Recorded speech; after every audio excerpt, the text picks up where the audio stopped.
Our topic is partnership deed. Let us discuss our article in detail. सबसे पहले हम पढ़ेंगे कि agreement between partners can be oral और रिटन।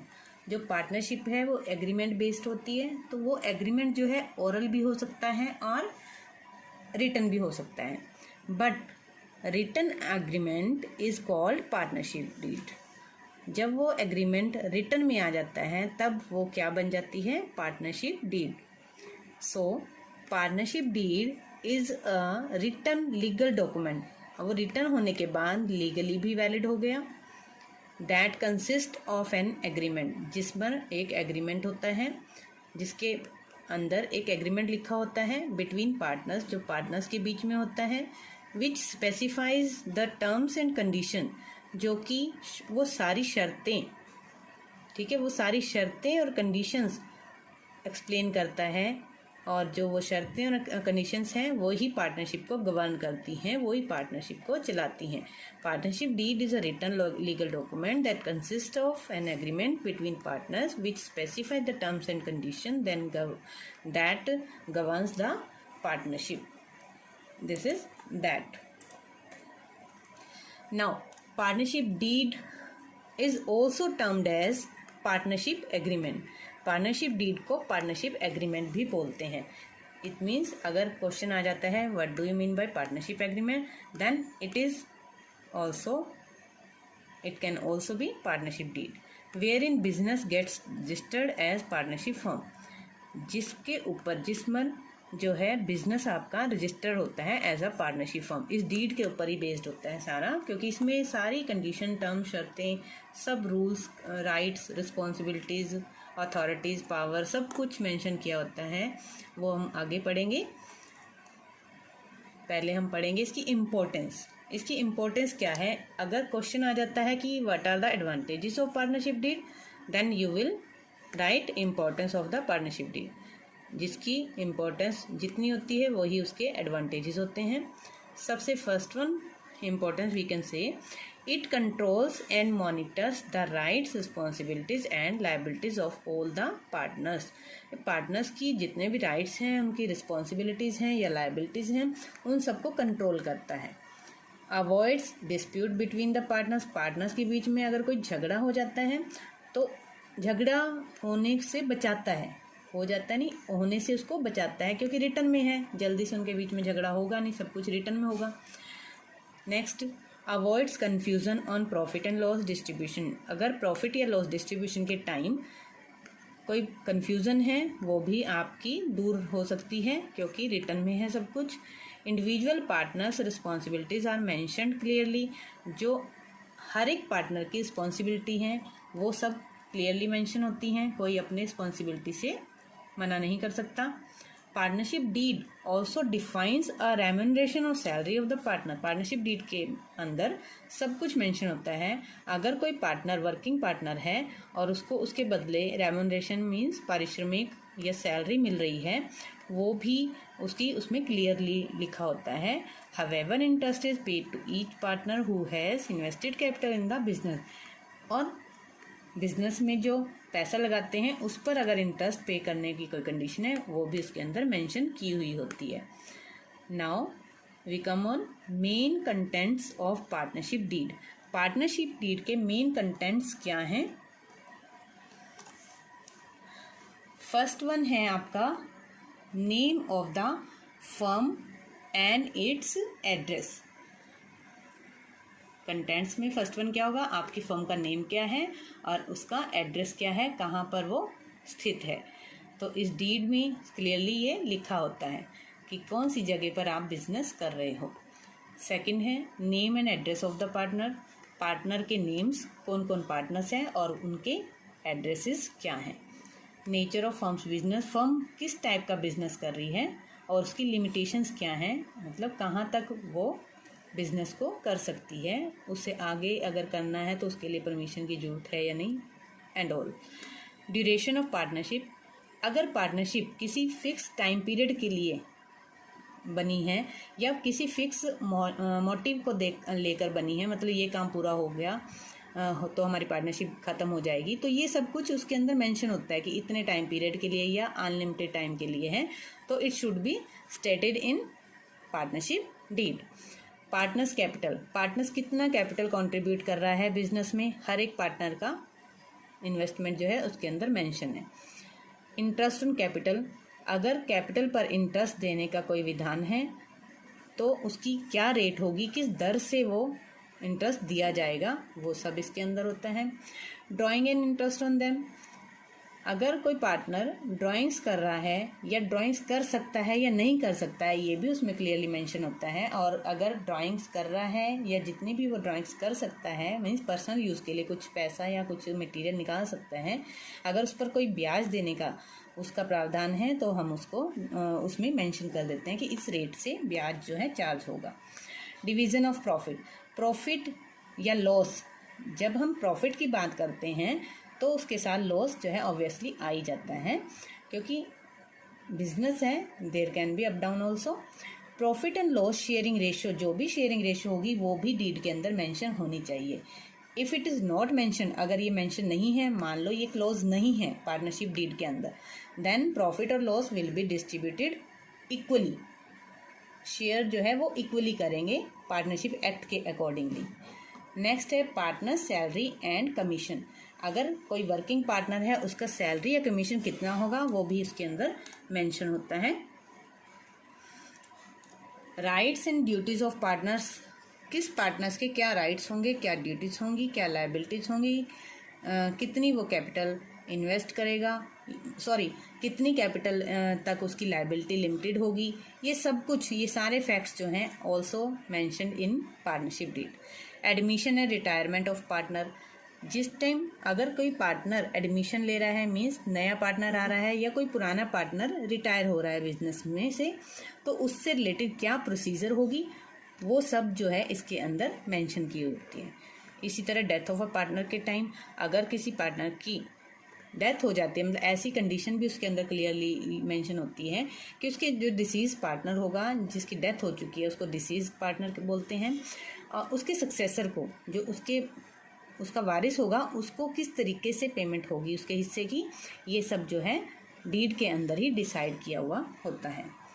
नेक्स्ट वन है वैल्यूएशन ऑफ गुडविल, जिस टाइम कोई पार्टनर नया आता है या कोई रिटायर होता है या किसी पार्टनर की डेथ होती है, तो उस टाइम उनके हिस्से की वैल्यूएशन करने के लिए गुडविल को भी वैल्यू किया जाता है कि उस टाइम फर्म ने कितनी गुडविल कमा ली थी, ताकि हम रिटायर्ड पार्टनर को या डिसीज्ड पार्टनर के सक्सेसर को उसमें से शेयर दे सकें, या फिर नए पार्टनर से उसका शेयर, गुडविल का शेयर भी ले सकें। Revaluation of assets and liabilities, इसी टाइम के बीच में जब admission, retirement and death of partner, in conditions पर उस टाइम हम एसेट और लायबिलिटी को भी दोबारा मूल्य लगाते हैं, जिसको बोलते हैं रिवैल्यूएशन। तो ये सब भी उसमें क्लियरली लिखा होता है कि मेथड क्या अडॉप्ट करेंगे हम रिवैल्यू करने का। अकाउंट्स एंड ऑडिट, आपके अकाउंट्स की क्या प्रोसीजर रहेगी, रिकॉर्ड्स, अकाउंट्स का जो रिकॉर्ड रखते हो उसकी क्या प्रोसीजर रहेगी, in which style you will prepare your accounts, and audit होगा या नहीं होगा, ये सब भी क्लियरली इसमें स्टेट होता है, मेंशन होता है। Dissolution of partnership, the deed should contain circumstances under which the firm can be dissolve, ऐसे सर्कमस्टांसेस जिसकी वजह से आपकी फर्म जो है बंद हो सकती है, वो सर्कमस्टांसेस भी डीड के अंदर मेंशन होने चाहिए कि इन वजह से आपकी फर्म जो है डिसॉल्व हो सकती है। And the method of the final settlement of accounts, और उसके बाद जब फाइनली अकाउंट्स को सेटल किया जाएगा वो किस तरीके से होगा, किस मेथड से होगा, that should also be mentioned in the partnership deed. Next and last one है I think arbitration clause. Arbitration clause means अगर कोई डिस्प्यूट होता है, आर्बिट्रेटर होता है जो आपके झगड़ों को सुलझाता है, whether it can be court or it can be other person also, and that is called arbitrator. In case of dispute the method of appointing arbitrator, अगर कोई डिस्प्यूट क्रिएट हो जाता है तो आपने किस तरह से क्या मेथड होगा आपका आर्बिट्रेटर को अपॉइंट करने का, जो कि आपके मैटर को सॉर्ट आउट कराएगा। And they rights should be clearly mention, और उस आर्बिट्रेटर के क्या राइट्स होंगे, क्या अधिकार होंगे फैसला देने के, डिसीजन लेने के, वो भी उसमें क्लियरली मेंशन होना चाहिए।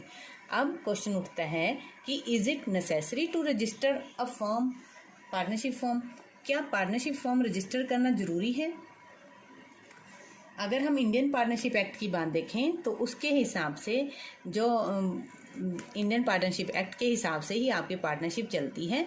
तो रजिस्ट्रेशन वो कहता है कि ये ऑप्शनल है, means you can registered your partnership firm और यू कैन नॉट, आप करवा भी सकते हो, नहीं भी करा सकते। And at the discretion of the partner, ये पार्टनर्स की अपनी मर्जी पर डिपेंड करता है, एक्ट ये कहता है।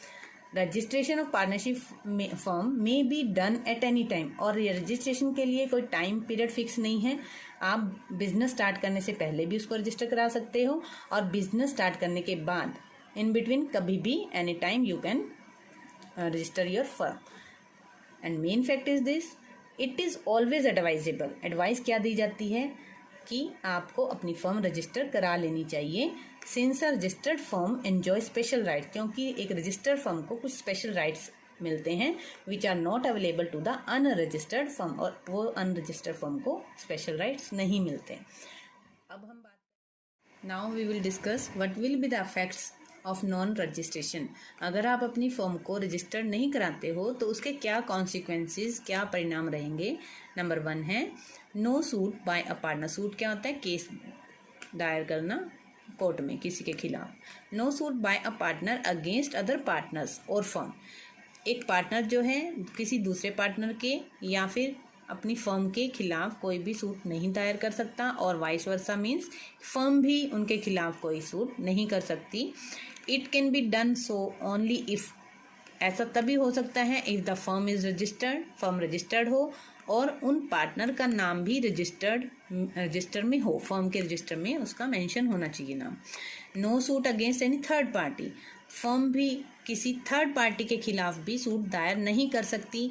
An unregistered firm cannot sue a third party in any case. The firm can only do so if the firm is registered. Now move to the how to register the partnership firm. Partnership firm जो है हम कैसे register करा सकते हैं, इसकी क्या procedure रहेगी। सबसे पहले आपको एक एप्लीकेशन देनी होगी। आपके स्टेट में रजिस्ट्रार होता है फर्म्स को रजिस्टर करने वाला, हर स्टेट में होता है। जहाँ पर फर्म आपकी सिचुएटेड होगी, जहाँ पर आपके फर्म का बिजनेस प्लेस होगा, वहाँ पर आपको रजिस्ट्रार के पास जाकर एक एप्लीकेशन फॉर्म, एक स्पेसिफाइड फीस होती है उसके साथ जमा आपको कराना पड़ेगा। Application has to be signed by all partner, और उस एप्लीकेशन पर सभी पार्टनर्स के साइन होने बहुत ज़रूरी हैं, और देयर एजेंट या फिर पार्टनर के एजेंट के। Documents to be submitted to registrar are, जो रजिस्ट्रार के पास आप सबमिट कराओगे डॉक्यूमेंट्स, वो कौन कौन से होंगे। सबसे पहला डॉक्यूमेंट होगा आपका एप्लीकेशन, जिस पर उनके साइन होंगे फॉर रजिस्ट्रेशन ऑफ पार्टनरशिप, उसको बोलते हैं फॉर्म 1। नंबर 2 होगा स्पेसिमेन ऑफ एफिडेविट, एक एफिडेविट लगाएंगे आप। इसके बाद certified original copy of partnership deed, जो आपकी पार्टनरशिप डीड जो रिटर्न में है उसकी एक सर्टिफाइड कॉपी आपको लगानी होगी, जिसमें सब कुछ मेंशन होता है, नेम, एड्रेसेस, सब कुछ जो भी कंडीशंस, रूल्स वगैरह हैं। Proof of principal place of business, जो बिजनेस का मेन प्लेस है, जगह है, उसका प्रूफ भी होना चाहिए कि उसकी ऑनरशिप डॉक्यूमेंट्स ऑफ रेंटल, मतलब प्रॉपर्टी के कागज होने चाहिए, मीन्स जहाँ पर आप बिजनेस कर रहे हो। अगर आपने लीज पर किया हुआ है बिजनेस, लीज पर कर रहे हो, कोई लैंड लीज पर ली हुई है, तो उसका लीज का एग्रीमेंट भी होना चाहिए उसके साथ। If the registrar is set, उसके बाद ये डॉक्यूमेंट जमा कराने के बाद अगर रजिस्ट्रार जो है सेटिस्फाई हो जाता है उन डॉक्यूमेंट से, he will register the firm, आपकी फर्म को रजिस्टर कर देगा रजिस्टर में, फर्म्स के रजिस्टर में, and issue certificate of registration, और आपको एक रजिस्ट्रेशन का सर्टिफिकेट इशू कर देगा, जिसको आरसी बोलते हैं। सेकंड है रजिस्टर ऑफ फर्म्स, उस फर्म के रजिस्टर में जो रजिस्ट्रार के पास होता है उसमें contains up to date information on all firms and उस रजिस्टर में सभी फर्म्स की अप टू डेट इन्फॉर्मेशन होती है। अगर कोई चेंजेस वगैरह भी करने हो फर्म को, तो फर्म को रजिस्ट्रार को इन्फॉर्म करना होता है। इट मीन्स जो फर्म का रजिस्टर है, जो रजिस्ट्रार का रजिस्टर है, उसमें सभी फर्म्स की अप टू डेट इन्फॉर्मेशन होती है and can be viewed bye anybody upon payment of certain fees. और वो इन्फॉर्मेशन, किसी भी फर्म की इन्फॉर्मेशन आप ले सकते हो एक पर्टिकुलर एक सर्टेन फीस जमा करा के। Now, how much time does it take to register a partnership? This is your last topic, I think. Yes. आपकी फर्म के रजिस्टर होने में कितना टाइम लगता है? नॉर्मली क्या है, the registration of partnership firm in India में जो रजिस्ट्रेशन होता है पार्टनरशिप फर्म का, take up to 12 to 14 working days, 12 से 14 दिन का समय लगता है। हवेवर, फिर भी ये जो टाइम जो है कम ज़्यादा हो सकता है। However the time taken to issue a certificate of incorporation it means also registration, जो रजिस्ट्रेशन का सर्टिफिकेट है वो इशू करने में कुछ भी टाइम थोड़ा ज़्यादा या कम लग सकता है, as per the regulation of the concern state के रेगुलेशंस के हिसाब से। The registration of partnership firm is subject to government processing time which varies for each state. हर स्टेट के लिए जो गवर्नमेंट की प्रोसेसिंग टाइम है वो डिफरेंट होता है, तो उसी पर डिपेंड करता है आपकी पार्टनरशिप फर्म का रजिस्ट्रेशन। Thank you.